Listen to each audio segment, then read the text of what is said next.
I'm a director of organisational agility. So that's looking at how we as an organisation can be more agile and try and encourage everything in it really to be more adaptive. It's been a really interesting journey to try and build this organisational culture for learning and adapting. We started off almost like a marketing campaign or a PR campaign. We had some really good evidence, some really good research to show that this was a good thing, and we wanted to tell people about it. And obviously it really resonated. It's really important stuff. But people read it, loved it, and then put it in a drawer. And we found it didn't really change behaviour. Because I think if you want behaviour to change, that's when you have to change the organisational culture.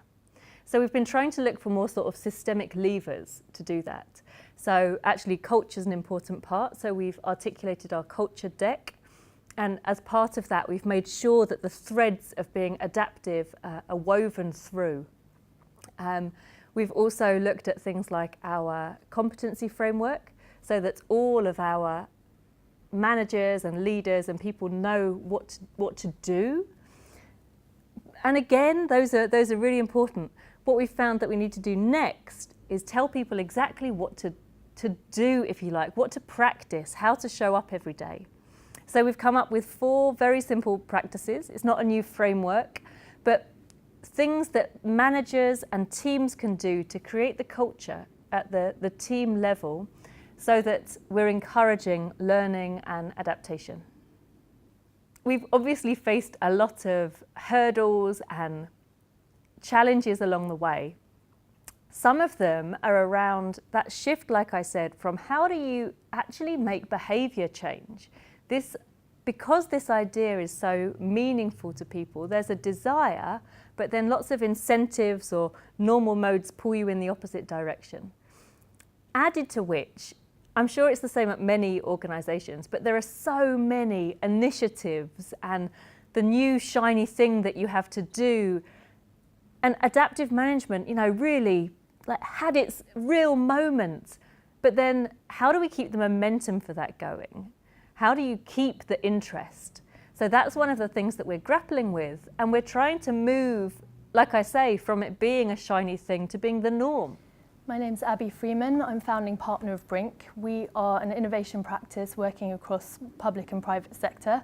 And we believe that to innovate well, you need the method, but without an enabling environment and the right mindset that you cultivate, then your innovation efforts are set up to fail. When organisations try to innovate, they face a number of cultural problems, and that's partly because running innovation is very different than running business as usual. In our work, we like to talk about the golden ratio of 70-20-10, where 70% of your resources and budget are towards the typical work of sort of slowly transforming an organisation. 20% of your resources and budget are towards the more sort of adjacent work, sort of improving. And final 10% is that really innovative piece, which will become your future core business. And it's that 10% that operates in a completely different way. It requires different resourcing, different expectations. Your return on investment is going to be very different because you're taking risks and you're expecting failure. And the mindset that it requires is quite different as well. So failure can be a very emotive thing, it's difficult. And so to manage that innovation portion well, you need to really enable a sort of curious mindset that can experiment, can listen, can learn, and can iterate and build on what unfolds through experiments. There are loads of examples out there now of organisations that have either been able to make the change towards being learning organisations or who've built themselves intrinsically in that way. And one example that I love is Skyscanner, because they've truly achieved being able to enable all of their people to innovate and to learn. They don't have a head of innovation, they don't have a head of learning because it's everyone's role.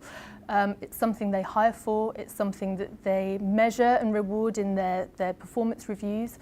And one of their developers, not even a leader, saw that his team weren't quite well equipped enough to fail well and to test and learn. So he created an experiment kit which now is used by not only his team, it's gone spread across the whole company beyond just tech developers to everyone, and it's gone viral.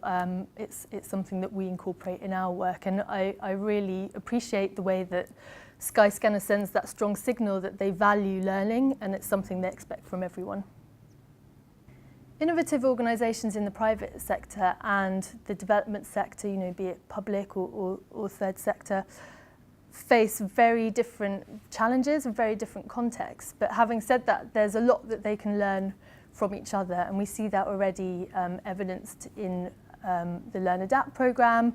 We see that through things like Anne-May Chang coming from Google into USAID under Obama and now writing her book Lean Impact, which she's writing with Eric Ries. So they're blending corporate startup and development.